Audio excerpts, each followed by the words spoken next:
জয় মা তারা। আমার প্রিয় দর্শক বন্ধুরা, আশা করি মায়ের কৃপায় আপনারা সবাই খুব ভালো আছেন, সুস্থ আছেন, সুখে শান্তিতে আছেন। তো আজকে আমার প্রিয় দর্শক বন্ধুরা, যে টোটকাটা আমি নিয়ে এসেছি সেই টোটকাটা আপনারা জানেনই। এটা একটা মহা শক্তিশালী বশীকরণের টোটকা। যে কোনো কাউকে আপনারা এই টোটকা দিয়ে নিজের বশীভূত করতে পারবেন, যে কোনো কাউকে। স্বামী স্ত্রীকে, স্ত্রী স্বামীকে, প্রেমিক প্রেমিকাকে, কিংবা প্রেমিকা প্রেমিককে, কিংবা আপনি আপনার কোনো বন্ধুকে হয়তো দীর্ঘদিন ধরে ভালোবাসেন, সে আপনাকে পাত্তা পর্যন্ত দিচ্ছে না, সেরকম বন্ধুকে, কিংবা হতে পারে আপনি বহুদিন ধরে চেনেন, আপনার পরিচিত এমন কোনোজন ব্যক্তি যে আপনাকেও চেনে, আপনাকে ভালোবাসার দরকার নেই, আপনার সঙ্গে গভীর বন্ধুত্ব থাকার দরকার নেই, কিন্তু যেন আপনাকে অন্তত চেনে। আপনি যখন করছেন এই বশীকরণটা, এমন একটা বশীকরণ জিনিসটা একটা ভাইব্রেশন।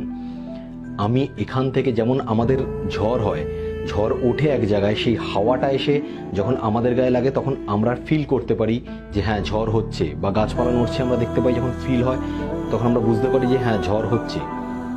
উৎপত্তি একটা জায়গা থেকে হচ্ছে, আমাদের কাছে আসছে। সেরকমই হচ্ছে বশীকরণ। আপনি যখন করবেন এখান থেকে এই কাজটা, সেটা ঠিক হাওয়ার মতো ওখানে যাবে, তার গায়ে গিয়ে মিশবে, তার মনে গিয়ে মিশবে, তার শরীর, তার মন এমনভাবে এই শরীর মনকে প্রভাবিত করবে যে সে বাধ্য হয়ে যাবে আপনার বসে আসতে। আপনার কথা সারাক্ষণ ভাবতে স্টার্ট করবে। বসে আসা মানে কি? আপনার কথা সারাক্ষণ ভাবতে স্টার্ট করবে। সে নিজে বুঝতে পারবে না কেন ভাবছে, তার অবচেতন মন থেকেও সে আপনার কথা ভাববে। শুতে, বসতে, খেতে, জাগতে, ঘুমোতে, উঠতে, যে কোনো সময় শুধু আপনার কথা মনে পড়বে।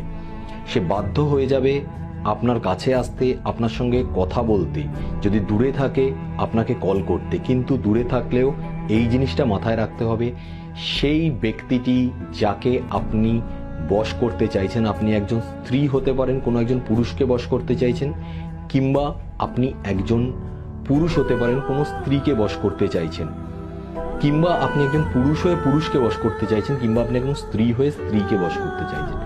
যাকেই আপনি বশ করতে চান, একটা জিনিস মাথায় রাখতে হবে, সেই ব্যক্তিটা যেন আপনাকে চেনে।